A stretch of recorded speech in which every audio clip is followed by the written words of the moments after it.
আসসালামু আলাইকুম। Welcome to Emran green house. I hope সবাই ভালো আছেন। শুরুতেই অসংখ্য ধন্যবাদ ভিডিওটি ওপেন করার জন্য। আজকে নিয়ে এসেছি কয়েকটি রেসিপি। আমি মিসেস এমরান নিউ ইয়র্কের আমার কিচেন থেকে সরাসরি আপনাদের সঙ্গে শেয়ার করব। প্লিজ শুরু থেকে শেষ পর্যন্ত দেখবেন, ভালো লাগবে ইনশাল্লাহ। একটা লাইক এবং শেয়ার দিয়ে দেখতে থাকুন। আপু ভাবি ভাইয়ারা, দেখুন আমার কিচেনে হচ্ছেটা কি। এটা কি আমার হাতে আমি ঘুরিয়ে ঘুরিয়ে দেখছি। অবশ্যই তো খাবার কিছু হবে, কিচেনে তো বল থাকার কথা নয়। তবে একটা ক্লু বলছি, এটার ভিতরে হলো ওয়াটার আর হোয়াইট কালার।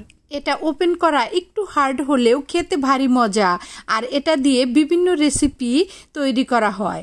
এটা আমার হাজবেন্ড অনেক বেশি লাইক করে। সঙ্গে থাকুন, কিভাবে কি করছি সব দেখতে পাবেন। আর এই যে দেশি চিকেন, এটাও ছিল অনেক মজার, সাথে ছিল বেগুন ভাজি। দেশি চিকেন কিভাবে কোথা থেকে পেলাম সেটাও বলবো। আর এই বেগুন ভাজি তো আমার ছেলে মেয়ে অনেক লাইক করে। এটা কিন্তু আমাদের গার্ডেনের না, এটা হলো মার্কেট থেকে এনেছিলাম। এই গরমে রান্না করাটা কিন্তু অনেক কষ্ট, তারপরেও খেতে হলে তো করতেই হবে। এই যে দেখুন ভাবি আপু ভাইয়ারা, এটা কোকোনাট নারিকেল বিগিনিংয়ে কিচেনে আমার হাতে নিয়ে যে আমি ঘোরাঘুরি করছিলাম আর আপনাদেরকে ক্লু দিয়েছিলাম যে ইনসাইডে ওয়াটার আর হোয়াইট কালার। আমাদের মতন আর কে কে এরকম নারিকেল খেতে পছন্দ করেন কমেন্টসে জানাবেন প্লিজ। আজকের ভিডিওতে এই যে দারুণ মজার সালাদ রেসিপি রয়েছে, এটা দেখতেও মিস করবেন না। প্রতিদিন লাঞ্চ এবং ডিনারে এরকম সালাদ না হলে জমেই না। প্রথমে নারিকেলের সামনের দিকটা ছোট্ট একটা সিদ্ধি করে ওয়াটার বের করে নেওয়া হয়।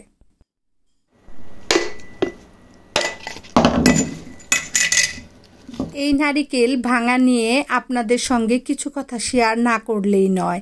সামটাইম খুব ফান করি, আবার বেশিরভাগ সময় অনেক স্যাড হয়ে যায় এই কারণেই, কিংবা কষ্ট পাই যে সমস্ত কারণে এই নারিকেল ভাঙাটা আম্মার কাছ থেকে শিখেছিলাম। নানু বাড়িতে অনেক বড় বড় নারিকেল গাছ ছিল। আমার নানু মামা যখন নারিকেল ভাঙতো তখন আমরা গোল হয়ে বসে দেখতাম। শৈশবের ওই সুন্দর সুন্দর স্মৃতিগুলো আমাকে খুব কষ্ট দেয়। আল্লাহ আমার আম্মা সহ সবাইকে জান্নাতবাসী করুক। এখন বলি ফানের কথা। আমার বিয়ের পর আমার হাজবেন্ড একদিন বাজার থেকে বিভিন্ন সবজি, মাছ, মাংস, সঙ্গে ফলমূল আর নারিকেলও নিয়ে এসেছে। তো এরপরেই বলছে নারিকেল আমার অনেক বেশি পছন্দের, কিন্তু কিভাবে ভাঙবো ওটা শুধু ধরছে আর চিন্তা করছে। কিন্তু আমি যে নারিকেল ভাঙতে জানি সেটা ও জানতো না। ঠিক আজকের মতো সেমভাবে ওদিনও নারিকেলটা 2 ভাগ করে ভেঙে এভাবেই পিস পিস করে উঠিয়েছিলাম। ও তো দেখে খুব আশ্চর্য এবং খুব খুশিও হয়েছিল। অনেক ফান করে মজা নিয়ে নারিকেলটা খেয়েছিল। আর ওদিনই শেয়ার করেছিলাম নারিকেল ভাঙা আম্মার কাছ থেকে শেখা এবং নানু বাড়ি থেকে দেখা। যাই হোক ভিউয়ার্স, এখন দেশি চিকেন রান্না হচ্ছে। এই যে ফ্রাই প্যানে তেল দিয়ে তার ভিতরে পেঁয়াজ কুচি, এলাচ, দারচিনি, তেজপাতা সব দিয়ে দিয়েছি। আর এখন 2 চামচ আদা পেঁয়াজ রসুনের পেস্ট দিয়ে দিলাম। আর ওই যে মশলা, সব মশলার গুঁড়িগুলিও দিয়ে দিলাম। হলুদের গুঁড়ি, মরিচের গুঁড়ি, ধনিয়ার গুঁড়ি, জিরার গুঁড়ি। গুঁড়ি মশলা দেওয়ার আগে সামান্য একটু পানি দিয়ে দিয়েছিলাম যাতে মশলাগুলি পুড়ে না যায়। এখন শুধু এভাবে নেড়েচেড়ে মশলাগুলোকে কষিয়ে নিব। এখন দিয়ে দিলাম স্বাদ মতো লবণ। আবারও ভালোভাবে নেড়েচেড়ে মশলাটা কষিয়ে নেওয়ার পর এর ভিতরে দিয়ে দিলাম চিকেন। এখন এই চিকেনের পিসগুলিকেও মশলার সঙ্গে ভালোভাবে নেড়েচেড়ে নিব যাতে সব মশলাগুলো মাংসের গায়ে গায়ে সুন্দরভাবে মিশে যায়। সব মশলার কম্বিনেশন এবং কালারটা অনেক সুন্দর হয়েছে।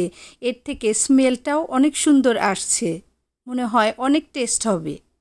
এভাবে নেড়েচেড়ে ভালোভাবে কষিয়ে নেওয়ার পর সিদ্ধ হওয়ার জন্য একটু পানি দিয়ে দিব। তারপর 10-15 মিনিট ঢেকে রান্না করব।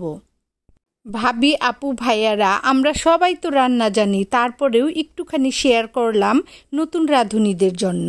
নতুন রাঁধুনি ভাবি আপু এবং ভাইয়াদের উদ্দেশ্যে বলছি, রান্না হলো একটা আর্ট, বিউটি।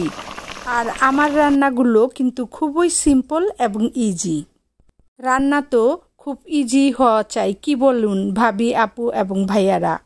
দেখতেই পেলেন স্টোভ বন্ধ, চিকেন রান্না শেষ। এখন লাঞ্চের জন্য রেডি টু সার্ভ। কিন্তু ভিউয়ার্স, এরপরেও যে আরও কিছু আইটেম আছে সেগুলিও কুক হবে, আমার সঙ্গেই থাকুন।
আপু ভাবি ভাইয়ারা একটু আগে তো দেখতেই পেলেন বেগুন ভাজি, একেবারেই সিম্পল, শুধু হলুদের গুঁড়ি, মরিচের গুঁড়ি আর স্বাদ মতো লবণ দিয়ে মেখে রেখে ওটাকে হালকা তেলে ভেজে নিয়েছি। এখন তৈরি হবে মজার সালাদ। এই সালাদের জন্য কি কি ইউজ করছি আমরা দেখে নেই। ক্যারট, কিউকাম্বার আর হলো চিকেন বেস্ট। এই যে চিকেন বেস্টগুলোকে চিকন চিকন করে পিস করে কেটে নিয়েছি, আর কিছু টমেটো স্লাইস করে কেটে নিয়েছি, আর পাশে নিয়েছি বিভিন্ন রকমের নাট আর পেঁয়াজ কুচি, কাঁচামরিচ কুচি। প্রতিদিন লাঞ্চ এবং ডিনারে বিভিন্ন আইটেমের ভিতরে সালাদ তো অবশ্যই থাকবে, কিন্তু সালাদের আইটেমটা একটু ভিন্ন রকমের হলে ভালো হয়। আজকে আমি ইউজ করেছি স্পাইসি মেয়োনেজ আর হলো রেগুলার মেয়োনেজ। দেখতে থাকুন।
থ্যাংক ইউ সো মাচ ভিডিওটি শুরু থেকে শেষ পর্যন্ত দেখার জন্য।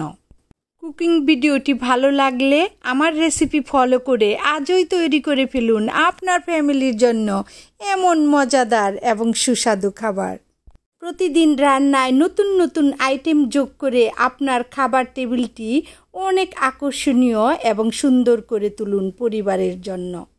অসংখ্য ধন্যবাদ ভাবি আপু এবং ভাইয়াদের, যারা অনেক সুন্দর সুন্দর কমেন্টস লিখে আমাকে উৎসাহিত করেন। ভালো লাগলে বেশি বেশি করে শেয়ার করে দিবেন প্লিজ। আবারও দেখা হবে, কথা হবে নেক্সট ভিডিওতে। বাই।